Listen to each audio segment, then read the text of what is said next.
March 5. இன்றைக்கான தேவ வார்த்தை. அமைதி.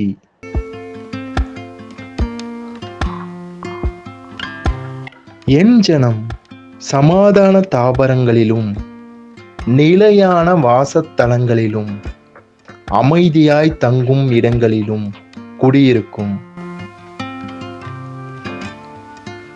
ஏசாயா 32 அதிகாரம் 18 இதோ இயேசு உங்கள் வாசலில் நிற்கிறார். அவர் வார்த்தைக்கு செவி கொடுங்கள், அப்பொழுது பிழைப்பீர்கள். இயேசு உங்களை ஆசீர்வதிப்பாராக. அல்லேலூயா. ஆமேன்.